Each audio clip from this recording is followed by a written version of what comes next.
అందరికీ నా నమస్కారాలండి. ఇప్పుడు మనం చూస్తున్నది కాకతీయ యూనివర్సిటీకి సంబంధించి సెకండ్ సెమిస్టర్ ఇంగ్లీష్ ఏదైతే పేపర్ 1 ఉందో అది మనం చూస్తున్నాం.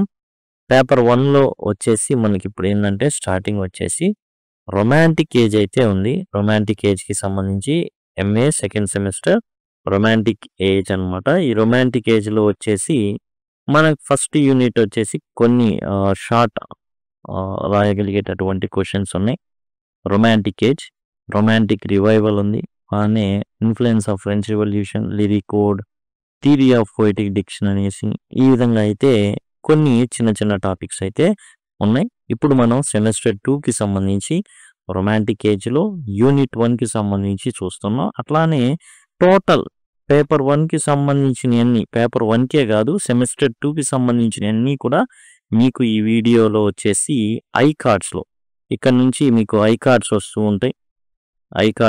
ఉంటాయి. అక్కడ నుంచి మీరు పొందొచ్చు. ఎండ్ స్క్రీన్స్ ఈ విధంగా చివర్లో లాస్ట్ 5 సెకండ్స్ ఉండగా ఎండ్ స్క్రీన్స్ వస్తాయి. వాటి ద్వారా కూడా మీరైతే యాక్సెస్ చేయొచ్చు. దయచేసి గమనించండి. అండ్ టోటల్ సిలబస్ అనేది కంప్లీట్ చేయబడి ప్లేలిస్ట్‌లో పొందుపరచబడి ఉన్నాయి. ఇవన్నీ కూడా మీకు చక్కగా ఏదైతే పేపర్ 1 ఉందో అదంతా కూడా కంప్లీట్ చేయబడి ఉంది.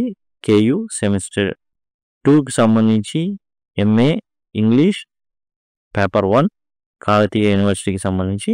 ఇప్పుడు మనం వచ్చేసి రొమాంటిక్ ఏజ్ ఏదైతే యూనిట్ 1 పేపర్ 1లో చెప్పుకున్నామో సెకండ్ సెమిస్టర్కి సంబంధించి romantic revival, influence of French revolution, lyric, ode, theory of poetic diction, drawing room novel, historical novel, supernatural element, personal essay ఇవి మనం అయితే చూడబోతున్నాం. రొమాంటిక్ ఏజ్ అంటే కాల్పనిక యుగం. మనం చెప్పుకునేటటువంటి రొమాన్స్ కాదు. అంటే మూవీస్‌లో జనరల్‌గా మనం ఏం చేస్తుంటాం చూసే ఉంటుండే రొమాన్స్ ఉంటుంది కదా! అది కాదు ఇది. ఈ రొమాంటిక్ ఏజ్ వచ్చేసి ఏందంటే జస్ట్ ఏజ్ ఆఫ్ ఇమాజినేషన్ అని అర్థం. ఇంతకుముందు లేదా అంటే అంతగా లేదు. మనిషి మెదడుకి పనిపెట్టేంత ఏది ఇలా ఏం జరిగేదంటే టోటల్‌గా ఈ బిబ్లికల్ ఏదైతే ఉందో బైబిల్ చుట్టూనే ప్రతిదీ ఇదుండేది. బైబిల్ ప్రకారమే ఉండాలి. దాని కనుసన్నల్లోనే ఉండాలి. ఆ పరిధిలోనే ఉండాలి. మిగతాయన్నీ కూడా అనవసరం, వ్యర్థం, వేస్ట్ ఇయన్నీ ఉండేవి. మనిషి కూడా పెద్దగా బతికే అంత కాలం కూడా ఉండేది కాదు. రోగాలు, బ్లాక్ ప్లేగ్స్ అని అవని ఇవని నానా రకాలైన దరిద్రాలన్నీ ఉండి తొందరగా చచ్చిపోవడం ఇయన్నీ ఉండేవి. ఒకలాంటి భయంతో వీటితో అన్నీ కూడా జరుగుతూ ఉండేవి. ఈ రొమాంటిక్ ఏజ్ అంటే వచ్చేసి ఏజ్ ఆఫ్ ఇమాజినేషన్ అని అనుకోవచ్చు. The romantic age was a time in the 18th and 19th century when ఈ 18, 19 శతాబ్దాల్లో ఈ రొమాంటిక్ ఏజ్ అనేది ఉంది. ఆ టైంలో ఈ ఏజ్ ఆఫ్ రీజన్ ఇవన్నీ జరుగుతూ ఉన్నాయి. ఏంటంటే ఏదైనా మనం ఇంతకుముందు చెప్పుకున్నాం. ఏదైనా లాజిక్ కావాలి. ఏదైనా అంతే. ఇది ఏజ్ ఆఫ్ రొమాంటిక్ ఏజ్ అంటే ఏజ్ ఆఫ్ మ్యాజిక్ అనమాట. టోటల్‌గా డిఫరెంట్. ఏందంటే టోటల్‌గా మనిషి తన మెదడు ఎట్లా అయితే ఆలోచించగలుగుతుందో దాన్ని పనిపెట్టడం మొదలుపెట్టాడు. 18, 19వ శతాబ్దాల్లో ఇది రొమాంటిక్ ఏజ్ అయితే స్టార్ట్ అయింది. Poets and writers focused on nature, emotions and imagination. ఈ రొమాంటిక్ ఏజ్‌లో ఏందంటే పోయెట్స్ వచ్చేసి నేచర్ మీద, ఎమోషన్స్ అండ్ ఇమాజినేషను వీటన్నిటి మీద ఉంది. ప్రకృతి అలానే ఉద్రేకాలు లవ్ కానివ్వండి ఇట్లాంటివి అండ్ అలానే ఇమాజినేషన్ ఊహాశక్తికి సంబంధించి. They believe that feelings were more important than rules. అంతా రూల్స్‌గా ఉండేది కాస్త ఇప్పుడు అట్లా కాదు. ఫీలింగ్స్‌కి పెద్దపీట ఇవ్వడం జరిగింది. అసలు ఫీలింగ్స్ ఏముంది అయన్నీ కాదు అండ్ రూల్స్ ఉండేవి. లైఫ్ అనేది ఒక సర్టెన్ రూల్ ప్రకారం జరగాలంతే. ఎప్పుడు జరగాల్సిన ముచ్చట అప్పుడు జరగాలి. ఈ విధంగా ఉండేది అండ్ రూల్ ప్రకారం పద్ధతిగా అంతా కూడా వెళ్తా ఉండేది. ఇప్పుడు అట్లా కాదు. ఫీలింగ్స్ ఇష్టాలు అనేవి రావడం జరిగింది. And poets like William Wordsworth and Samuel Taylor Coleridge wrote about beauty of nature and deep emotions. And Wordsworth కానివ్వండి అండ్ శామ్యూయల్ టైలర్ కాల్రిడ్జ్ కానివ్వండి వీళ్ళందరూ కూడా ఏంటంటే ప్రకృతి యొక్క అందం గురించి రాయడం, హావభావాలు తెలియజేయడం. Wordsworth lines written on Tintern Abbey talks about the peacefulness of nature and చాలా ప్రశాంతంగా ఉండడం టింటన్ అబ్బీ ఏదైతే ఉందో. John Keats and Percy P B Shelley also wrote beautiful poems full of strong emotions. And P B Shelley కానివ్వండి, ఆ తర్వాత John Keats కానివ్వండి, చక్కని పోయమ్స్ రాయడం అండ్ టోటల్ ఎమోషన్స్తో కూడుకున్నవి. The romantic age celebrated creativity, individual feelings and love for natural world. ఈ romantic age అంతా కూడా ఏంటంటే సృజనాత్మకత అండ్ క్రియేటివిటీ, ఇండివిడ్యువల్ ఫీలింగ్స్. ఇంతకుముందు ఇండివిడ్యువల్ ఫీలింగ్స్కి చోటు లేదు. ఒకటే ఒకటి ఎట్లా వాక్యానుసారం, బైబిల్ అనుసారం అనేటటువంటి పదాలు మనం వింటూ ఉంటాం. And A love for the natural world. And ఈ రొమాంటిక్ ఏజ్ ఎందుకు ఇంతలా చెప్పుకుంటున్నాం అంటే, వరల్డ్లీ అంటే ప్రపంచంలో ఉన్నాయి చూడడం అనేది యాక్చువల్గా ఇలా ఆలోచించడం ఇవన్నీ కూడా పాపాలతో సమానంగా చూపించబడింది ఏజ్ ఆఫ్ బైబుల్ నడిచినంత కాలం. అండ్ అంటే ఇంకోటి చెప్పాలంటే రోమ్ ఏదైతే చర్చ్ అధికారంలో దాని కింద ఉన్నప్పుడు అంతా కూడా ప్రజలంతా కూడా ఏంటంటే బైబుల్ చదవడం, దాని ప్రకారం ఉండడం, దాని ప్రకారం ఏదైనా విడిగా ఉంటే అది అంతా కూడా అబద్ధం అనుకోవడం, ఇట్లాంటివి ఉండేవి. Romantic revival. Before the romantic age many writers followed strict rules in there writing. వాళ్ళ రచనలో చాలా స్ట్రిక్ట్ రూల్స్ పాటించారు. రొమాంటిక్ ఏజ్కి ముందు, ఏజ్ ఆఫ్ రీజన్ కానివ్వండి, అంతకు ముందు కానివ్వండి, టోటల్గా ఏంటంటే కొన్ని రూల్స్ ఉంటాయి. పోయం అంటే ఇట్లా ఉంటుంది, సానెట్ అంటే ఇట్లా ఉంటుంది, ఒక్కో దానికి దేనికి ఆ రూల్ ఉంది అనేది ప్రతి దానికి ఒక లెక్క ఉండేది. కానీ ఇప్పుడు అట్లా కాదు. The romantic revival brought back old traditions, emotions and imagination. ఇక ఈ రొమాంటిక్ రివైవల్ ఏం చేసిందంటే పాత పద్ధతుల్ని, కొన్ని ఎమోషన్స్ని, ఇమాజినేషన్ని మరలా తీసుకురావడం జరిగింది. విలియం బ్లేక్, వర్డ్స్వర్త్, కాల్రిడ్జ్ వీళ్ళు నేచర్ గురించి రాశారు. కళలు, ఊహాశక్తి, డీప్ ఫీలింగ్స్ ఇవన్నీ కూడా తెలియజేశారు. అంతకుముందు లేవంటే మనం చెప్పుకున్నాం కదా. టోటల్గా ఇమాజినేషన్, మనిషి ఇమాజినేషన్కి అసలు లెక్కే లేదు. ఈ ప్రకృతిని ప్రేమించడం తప్పు. ఎందుకంటే ఈ ఆశలు, దురాశలు, నిరాశలు, పేరాశలు ఇవన్నీ ఉంటాయి. దురాశ దుఃఖానికి చేటు, ఇవన్నీ చాలా ఉంటాయి కదా. అసలు కోరికలు ఉండకూడదు, కోరికలు దుఃఖానికి మూలం, ఏది పొసెస్ చేయకూడదు, ఇలాంటి మైండ్ సెట్ ఉంది. అసలు అదే సృష్టి ఎంత అందమైంది, దేవుడు ఎంత అందమైన వాడైతే సృష్టిని అంత అందంగా తయారు చేయగలడు. ఇలాంటి మైండ్ సెట్, ఇమాజినేషన్స్ పెరిగినాయి అనమాట. In Rime of Ancient Mariner, Coleridge tells spooky adventure with supernatural elements. ఇక కాల్రిడ్జ్ వచ్చేసి శామ్యుయల్ టేలర్ కాల్రిడ్జ్ వచ్చేసి మనకు వచ్చేసి రైమ్ ఆఫ్ యాన్షియన్ మెరైనర్ ఉంది. దాంట్లో ఏంటంటే దయ్యాల కథ ఒకటి చెప్తాడన్నమాట. Blake's poem Lamb talks about innocence and God's kindness. చూడండి, యాక్చువల్గా బ్లేక్ పోయం ఉంది, ల్యాంబ్ ఉంది. అందులో మేకను ఒక చిన్న పిల్లోడు మాట్లాడుకుంటా ఉంటారు. పిల్లోడు అడుగుతాను, మేక మేక ల్యాంబ్ గొర్రె నిన్ను ఎవరు చేసింది, గొర్రె అనమాట, ఎవరు నిన్ను ఇట్లా పుట్టించింది, చక్కగా పుట్టించారు తెలుసా నీకు, ఇట్లాంటివి అడుగుతూ ఉంటాడు అనమాట. ఆ విధంగా ఉంటుంది. This period changed poetry and literature, making it more personal and creative. Personal, చాలా పర్సనల్ గాను అండ్ క్రియేటివ్ గాను ఈ రాయడం పోయమ్స్ కానివ్వండి అట్లా అయితే జరిగింది. Influence of French revolution. French revolution 1789లో జరిగిందండి. ఇది రొమాంటిక్ పోయిట్స్ని చాలా అంటే చాలా ఇన్స్పైర్ చేసింది. వాళ్ళకి ఫ్రీడమ్ అండ్ ఈక్వాలిటీ అనేది రుచి చూపించింది. లిబర్టీ, ఈక్వాలిటీ, ఫ్రెటర్నిటీ మన ఏదైతే ఉందో మనకి రాజ్యాంగంలో రాయబడి ఉందో ఇదంతా ఎక్కడి నుంచి తీసుకొచ్చారంటే ఫ్రెంచ్ రివల్యూషన్ నుంచే పట్టుకొచ్చారు. అయితే ఫ్రెంచ్ రివల్యూషన్ జరిగినప్పుడు వీళ్ళంతా కూడా చాలా సంబరపడ్డారు. ఎక్కడ జరుగుతుంది? ఫ్రాన్స్లో జరుగుతుంది, అమెరికాలో కాదు, ఫ్రాన్స్లో జరుగుతుంది, ఇంగ్లాండ్లో కాదు, పక్కన ఉన్న ఇంగ్లాండ్లో కాదు. ఇంగ్లాండ్లో బాగానే ఉంది కానీ ఇట్స్ అబౌట్ ఫ్రాన్స్లో జరుగుతుంది ఇదంతా కూడా revolution.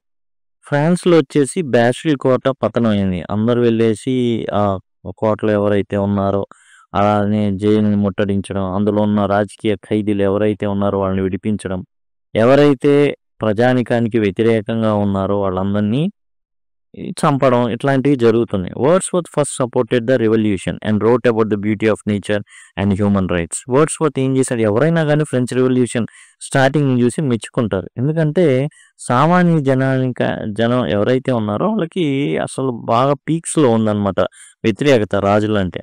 Shelley in poems like ode to west wind call for change and freedom. Ode to west విండ్లో ఈ ఆకులు ఇయన్నీ గూడా చెల్లాచెదురైపోతున్నాయి. కొత్తది రాబోతుంది. కొత్త సృష్టి రాబోతుంది అన్నట్టుగా చెప్తాడు. Many writers admired the idea of world where people were treated equally and this influenced their stories and poems. అయితే ఫ్రెంచ్ రివల్యూషన్‌లో జరిగిందేంటి? జనాలు వెళ్లారు. బ్యాషులు కోటను పట్టుకున్నారు. అక్కడున్న వాళ్ళని తరిమారు. జైల్లో ఉన్న రాజకీయ ఖైదీలను విడిపించారు. ఎవరైతే ఇక జనాలందరిని కూడా ఒకే గాట ఎందుకు అంతకుముందు ఏముంది అంటే మనలాగే భూస్వాములున్నారక్కడ. వాళ్ళు బాగా పెత్తనం చెలాయించేవాళ్ళు. రాజులు, ఈ ఫ్యూడల్ లార్డ్స్ జనాల్ని బతకనిచ్చేవాళ్ళే గాదు. అసలు ఎంతో భయంకరంగా ఉండేది. ఆకులు చావులుండేయి. ఇప్పుడేంది ప్రతి ఒక్కళ్ళకి కూడా రాజు అనేవాడు లేడు. అండ్ టోటల్‌గా జనం లిబర్టీ, ఈక్వాలిటీ, ఫ్రెటర్నిటీ అని ఉంది. But later some writers saw the violence of revolution became unsure about it. తర్వాత అది చాలా దరిద్రానికి దారితీసింది. కారణం ఏంటంటే ఫ్రెంచ్ రివల్యూషన్ చివరిలో గిలటిన్ అనేటటువంటి యంత్రంతో ఎంతో మందిని తలలు నరికేశారనమాట సింపుల్‌గా. ఈడు రాజద్రోహి అనిపిస్తే చాలు.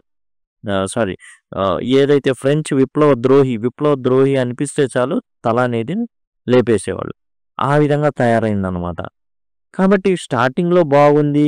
ప్రజలందరిని కాపాడేది అనుకుంటే అది అటుపోయి మొత్తానికి ఏందంటే కొంతమంది అమాయకులని తలలు గాల్లో ఎగిరే పరిస్థితి ఏర్పడింది. గిలటిన్ చంపాల్సొస్తుంది, కష్టమైపోతుందని సింపుల్‌గా ఏం లేదు. దాన్ని పైకి లాగ్గని పెడతారు. కింద ఈడి తలను పెడతారు. అది వదులుతారు. తల ఎగిరిపోతుంది. ఇట్లాంటి భయంకరమైన దృశ్యాలు చూసి అందరూ కూడా భయపడడం జరిగింది. Lyric. A lyric is a short poem that expresses deep feelings like love, sadness or happiness. చూడండి లిరిక్ అనేది లైర్ అనేటటువంటి సంగీత సాధనం మీద వాయించదగింది. ఏ పోయమ్ అయినా గానీ కడితే ఈ లైర్ మీద గనక వాయించగలిగితే అది లిరిక్ అయిపోతుంది. ఇది మ్యూజికల్ సాంగ్ అనమాట. Romantic poets wrote many beautiful lyrics. ఈ రొమాంటిక్ పోయెట్స్ మన నేచర్ మీద రాశారు కదా! మరి వీళ్ళు చేసింది ఏంటంటే ఈ లైర్ మీద పాడదగినటువంటి పోయమ్స్‌ని రాయడం. Wordsworth ode to duty talks about responsibility and doing the right thing. And Wordsworth ode to duty రాయడం. Shelley's to a skylark praises a bird. Skylark గురించి రాయడం. అంటే ఇది ఒక పక్షి అనమాట. ఓడ్ టు స్కైలార్క్ అనేది రాయడం. That sings happily in the sky. అది చాలా చక్కగా ఏం చేస్తుంది? పాటలనేది పాడడం జరుగుతుంది. దాని గురించి రాయడం అయితే జరిగింది. Keats ode to nightingale describes the beauty of birds song that the poet's feelings and the poet's feelings. ఏంటంటే కీట్స్ ఓడ్ టు నైటింగేల్ రాయడం.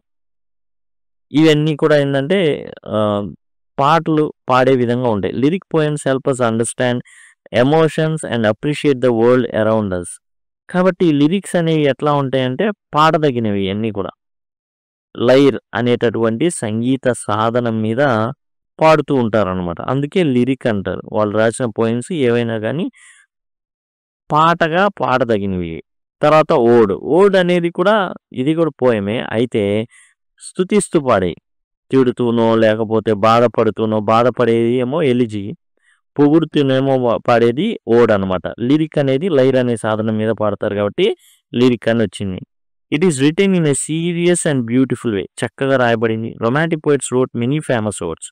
ఈ రొమాంటిక్ పోయిట్స్ ఎవరైతే ఉన్నారో వర్డ్స్‌వర్త్ కానివ్వండి, కాలరిడ్జ్ కానివ్వండి, వీళ్ళందరూ కూడా ఏంటంటే చక్కగా ఓడ్స్ అయితే రాశారు. కీట్స్ రోట్ ఓడ్ ఆన్ గ్రేషియన్ ఎర్న్ మీద. అంటే ఇదేంటంటే చితాభస్మం పెట్టేటటువంటి ఓ చిన్న కొండలాగా ఉంటుంది.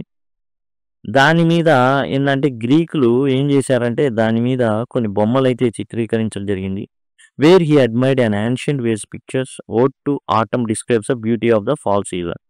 ఇక కీట్స్ రాసిన గ్రేషియన్ మనం యాక్చువల్గా డిస్కస్ చేసాం దీన్ని. ఇక్కడైతే మన గ్రేషియన్ నోట్స్ ఉంది యాజ్ వెల్ యాజ్ ఏంటి పోయం అనేది వివరించబడింది. ఇక వచ్చేసి ఏంటంటే నెక్స్ట్ ఓడ్ టు ఆటమ్ ఆకులు రాలే కాలం ఏదైతే ఉందో దాని మీద రాయడం జరిగింది. అన్నీ ఊడిపోయి బోడిగా మిగిలిపోతాయి. మోడు కనబడుతుంటుంది. Shelley's ode to west wind talks about the strong wind changed in life. Strong wind and change in life. అంటే వెస్ట్ విండ్ వస్తుంది. ఏం జరుగుతుంది? చెట్లకు ఉన్నటువంటి ఆకులన్నీ కొట్టేస్తుంది. నేల మీద పని అన్నీ ఒక చీపురు పెట్టి ఊడ్చినట్టు ఊడ్చేస్తుంది. ఇవన్నీ జరుగుతాయి. Odes help poets express deep thoughts and feelings about nature, art or people. Odes ఏంటంటే పోయిట్ డీప్ థాట్స్, ఫీలింగ్స్ని ప్రకృతి కానీ ఆర్ట్ కానివ్వండి. ఇప్పుడు గ్రేషియన్ ఎర్న్ ఉంది. అది ఏంటంటే ఆర్ట్ మీద ఏదైతే ఆర్ట్ గీశారో గ్రీకులు ఆ కుండ మీద ఎప్పటికీ జరిగిపోయి అది ఉన్నంత కాలం దాని మీద ఉన్న ఎందుకు గొప్పవి అనే చెప్తాడు. కాబట్టి అది బాగుంటుంది. Next theory of poetic diction. Poetic diction means the words poets use in their poems. Poetic diction అంటే శైలి అని. ఒక పోయిట్ ఎలా రాస్తాడు అనేది పోయిటిక్ డిక్షన్ అనమాట. Earlier poetry was written in fancy difficult words. మనం చూసినట్లయితే మెటఫిజికల్ పోయిటరీ మినిమం డిగ్రీ కాదు పీజీ ఉన్నా అర్థం కాదనమాట. అలా రాసేవాళ్ళు. ఇదేంటంటే కేవలం చదువుకున్న వాళ్ళకే, చదువుకున్న వాళ్ళు కూడా కింద మేము ఇచ్చినటువంటి వొకాబులరీ చదువుకుంటే తప్ప అర్థం కాదు ఈ పోయం అనే స్థాయిలో నుండి రొమాంటిక్ పోయిట్స్ ఏం చేశారంటే అసలు పోయట్రీ అనేది చాలా సింపుల్గా ఉండాలి, ఎవ్రీడే లాంగ్వేజ్ ఉండాలి. ఈ road poems natural way so that every one could understand them. అది వీళ్ళు ఎలా రాశారంటే చాలా చాలా సులభమైన భాషలో రాశారు. వాళ్ళకు ఒక బాధ ఉంది. ఏంద్రా ఏం సంగతి అంటే ఏముంది అర్థం కాదు, తెలియదు. ఎందుకు తెలియదు అంటే భయంకరమైన లాంగ్వేజ్లో పోయం ఉంది. అంటే ఏంది ఈ మెటఫిజికల్ పోయిటరీ అసలు ఎవరికి అర్థం కాదు, సామాన్యంగా ఎవరు చదివినా అర్థం కాదు. అలాంటి దాని నుంచి రొమాంటిక్ పోయిట్స్ వచ్చి నార్మల్గా రాసాయి. ఏం పర్వాలేదు మీరు రాస్తాం, చదువు చాలా చక్కగా ఉండిద్ది, నీ చుట్టుపక్కల ఉన్నాయే ఉంటాయి, ఏదో గొప్పగా నువ్వేమి ఆలోచించనక్కల. In his preface to lyrical ballads he said that poetry should be about common people and nature. వర్డ్స్ వచ్చి చెప్పారన్నమాట. పోయిటరీ అంటే సామాన్య జనబలానికి సంబంధించినది. His ideas change poetry making more emotional and real. ఎమోషనల్గా తయారు చేయడం అండ్ రియల్ వరల్డ్కి సంబంధించినవి. Today many poets still follow his ideas of using simple words to express deep feeling. Simple words ద్వారా డీప్ ఫీలింగ్స్ని ఎక్స్ప్రెస్ చేయడం అనేది రొమాంటిక్ పోయిట్స్ నుంచి ఇంకా ఇప్పటికి కూడా వస్తుంది. Drawing room novel. Drawing room novel అంటే a drawing room novel is story about the lives of rich people who live in fancy houses. యాక్చువల్గా డ్రాయింగ్ రూమ్ నావెల్, ఈ డ్రాయింగ్ రూమ్ నావెల్లో ఏంటంటే రిచ్ పీపుల్ ఎట్లా అయితే వాళ్ళ టేబుల్స్ వాటి దగ్గర కూర్చొని చాలా గొప్పగా ఉంటుంది. డ్రాయింగ్ రూమ్స్ ఉంటాయి కదా, ఈ రూమ్స్ దగ్గర వాళ్ళు ఉండే ఏదైతే జరుగుతూ ఉంటాయి డిస్కషన్స్ జరుగుతాయి. ఈ డ్రాయింగ్ రూమ్లో ఏం జరుగుతాయి? లవ్ మీద, మ్యారేజ్ మీద, ఫ్యామిలీ ప్రాబ్లమ్స్ మీద, వీటన్నిటి మీద ఏంటంటే డిస్కషన్స్ జరుగుతుంటాయి. అవన్నీ ఆ డిస్కషన్స్ని మన ముందు పెట్టే డ్రాయింగ్ రూమ్ నావెల్స్ అనమాట. Jane Austen wrote some of the best drawing room novels. Jane Austen రాసినటువంటి ప్రైడ్ అండ్ ప్రెజుడిస్, ఇందులో ఈ డ్రాయింగ్ రూమ్ ఏవైతే ఉంటాయో ఆడ అందరు కూర్చొని మాట్లాడుకుంటూ ఉంటారు. In his book Elizabeth Bennett and mister Dorsey learn to understand each other despite they pride and mistakes. వీళ్ళిద్దరు ఎవరైతే ఎలిజబెత్ లిజ్జీ అలానే డార్సీ, ఈ పెద్ద ప్రాబ్లమ్స్ ఏం లేవు, ఇగో ప్రాబ్లమ్స్ అనమాట. డార్సీ ఏం చెప్తాడు, డ్యాన్స్ చేయడం ఇష్టంలా పాపం, ఏముంది చిన్న చితక వాళ్ళతో ఏం డ్యాన్స్ చేసేది అనేసి అనుకుంటా ఉంటాడు. ఇంతలోకి లిజీతో డ్యాన్స్ చేయమంటే ఈ అమ్మాయి పెద్ద అందంగా లేదా అంటాడు పొరపాటున. అంతే ఈగో హట్ అయింది లిజీకి, మామూలుగా హట్ అవుతుంది అనమాట. ఎంత బాగా హట్ అయిద్దంటే నువ్వు నాకు నచ్చా అన్న కదా, నువ్వు నాకు నచ్చలేదని చెప్పింది. అట్లా ఉంటుంది అనమాట. నువ్వు నాకు అంత అందంగా లేదు అని అంటాడు. అది కూడా పాపం అదేదో అమ్మాయిని చూసి కదా అనేది, డ్యాన్స్ చేయడం ఇష్టం లేక ఏదో ఫ్రెండ్ బ్రతిమలాడారని వెళ్తాడు. డ్యాన్స్ చేయడం ఇష్టం లేదు, అంత అందంగా లేదులే అమ్మాయి, ఇంత అందమైన అమ్మాయితో నువ్వు డ్యాన్స్ చేయ బాగుండిద్దని, అంత అందంగా ఏం లేదులేండి అంటాడు. అంతే అయిపోయింది ఆడు బతుకుడు. మొత్తం ప్రైడ్ అండ్ ప్రెజుడిస్ అంతా ఆట ఆడిచ్చింది Lizzie. These stories are full of interesting conversations and show how people behaved in high society. High సొసైటీలో ఉన్నటువంటి జనాలు ఏ విధంగా ఉంటారో అవన్నీ కూడా తెలియజేస్తాయి. ఈవెన్ తో క్యారెక్టర్స్ ఆర్ రిచ్, వాళ్ళు బాగా ధనికులై ఉండొచ్చు, రకరకాల మెడలో వేసుకోవచ్చు, they still have emotion struggles that people today can relate to. ఇప్పుడు జనాలు ఎట్లా బిహేవ్ చేస్తున్నారో వాళ్ళు అంతే బిహేవ్ చేసేవాళ్ళు. కాబట్టి ఇప్పుడు కూడా అంతే కదా, ఎవరినైనా అమ్మాయి దగ్గరే నువ్వు అంత బాగోలేదంటే సత్యమే, జస్ట్ ఎవరు బాగోకపోయినా చెప్పకూడదు అనమాట. సేమ్ అంతే పాపం, తెలిసి తెలియక అన్న మాటకి మొత్తం బాధపడతాడు అనమాట. చివరిలో మొత్తం వీళ్ళ ఫ్యామిలీ మొత్తాన్ని, అక్కల్ని, చెల్లెల్ని అందరినీ జాగ్రత్తగా కట్టబెట్టిన తర్వాత ఒక అయ్య చేతులు అందరినీ మొత్తానికి సర్దిన తర్వాత కానీ అమ్మగారు కనికరించరు అనమాట. Historical novel. A historical novel is a story set in the past. యాక్చువల్గా మనం వచ్చేసి A Tale of Two Cities గురించి తెలుసుకున్నాం. ఫ్రెంచ్ రివల్యూషన్ బేస్డ్ మీద టేల్ ఆఫ్ టూ సిటీస్ ఉంటుంది. చాలా ఎక్సలెంట్ అండి. 'టేల్ ఆఫ్ టూ సిటీస్' లాంటిది అసలు మామూలు విషయం కాదది. చాలా చక్కగా మామూలు కాదండి. చాలా బాగుంటుంది ఇది. ఆహ్, ఇది వచ్చేసి ఏందంటే హిస్టారికల్ నావెల్. అయితే రియల్ ఈవెంట్స్, ఫేమస్ పీపుల్ అనే ఇందులో ఉంటారు. Writers like sir Walter Scott made historical novels popular. Walter Scott యాక్చువల్‌గా ఈ హిస్టారికల్ నావెల్స్‌ని చాలా పాపులర్ చేశాడనమాట. These stories help readers imagine what the life was like long ago. పాత కాలంలో ఎలా ఉండే జీవితాలు చెప్పేయి ఈ historical novels. They mix real history with made up characters and adventures. అయితే హిస్టరీగానే ఉంటుంది. కొన్ని క్యారెక్టర్స్ యాడ్ చేస్తారనమాట. కొంచెం ఎమోషనల్ డెప్త్ కోసం. Unlike history books, historical novels make the past come alive with emotions, drama, exciting stories. హిస్టరీలో ఏం చెప్తారు? ఫలానా రాజు ఈ కాలం నుంచి ఈ కాలం వరకు పరిపాలించాడని చెప్తాడు. వాడి ఎమోషన్స్ ఏంది, ప్రతీది రోజు వాడి బాధలేంది, ఇయన్నీ కూడా హిస్టారికల్ నావెల్స్ చెప్తాయన్నమాట. They teach us different time periods while keeping us entertained. Entertainment ఉంటుంది. ఒక పక్కన డిఫరెంట్ టైమ్ పీరియడ్స్ మెన్షన్ ఉంటుంది. ఎలా బతికారు జనాలు? హిస్టారికల్ నావెల్స్ యొక్క ముఖ్య ఉద్దేశ్యం ఏందంటే పొలిటికల్, ఎకనామికల్, రిలీజియస్, సోషల్ ఇయన్నీ కూడా మనతో డిస్కస్ చేసిద్దనమాట హిస్టారికల్ నావెల్.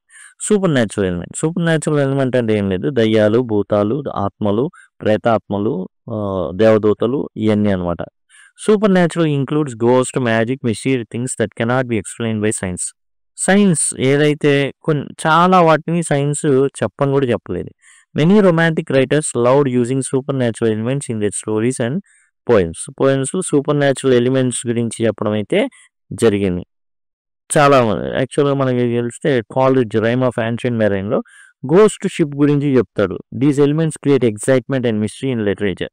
మనం 'రైమ్ ఆఫ్ యాన్షియంట్ మెరైన్' చూస్తే ఫస్ట్ పెళ్ళికి వెళ్తుంటాడు. పెళ్ళికి వెళ్తుంటే అక్కడ వచ్చిన వాళ్ళు కథ చెప్తాడనమాట. కథ చెప్పడం అయితే జరుగుతుంది.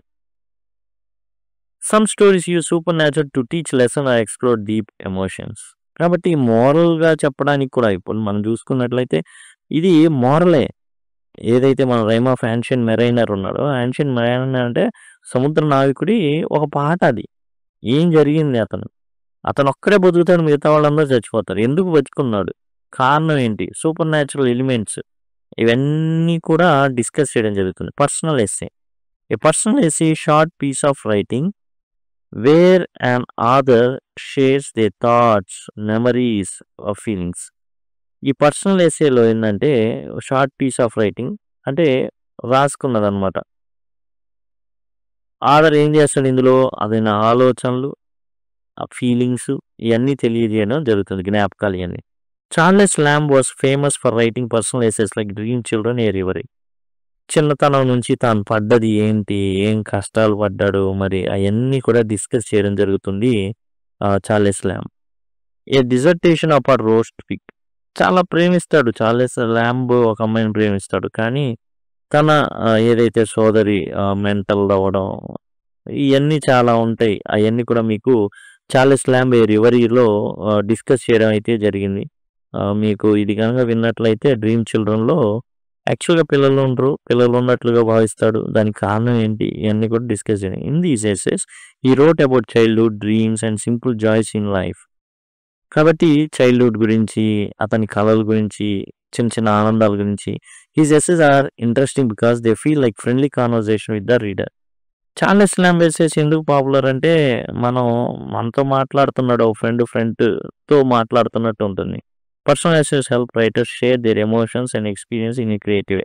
చాలా క్రియేటివ్ వేలో డిస్కస్ చేయడం అయితే జరిగింది. టోటల్‌గా ఇదండి. అండ్ ఏవైతే ఉన్నాయో టోటల్ సెమ్ 2 పేపర్ 1కి సంబంధించి అన్నీ కూడా మీకు ఇక్కడ డిస్కస్ అయితే చేయబడినాయి. టోటల్ ఏవైనా ఉన్నా అడిగితే అవి కూడా చేయడం అయితే జరుగుతుంది. దయచేసి గమనించండి. సింపుల్‌గా మీకు ఐ కార్డ్స్‌లో ఇక్కడ వస్తూ ఉంటాయి. ఎండ్ స్క్రీన్స్ ద్వారా కూడా మీరు యాక్సెస్ చేయొచ్చు. లేదా సింపుల్‌గా ఈ వీడియో కింద లింక్ అని గనక మీరు అడిగినట్లయితే ఖచ్చితంగా నేను మీకు లింక్ అనేది ప్రొవైడ్ చేయడం జరుగుతుంది. Thanks a lot.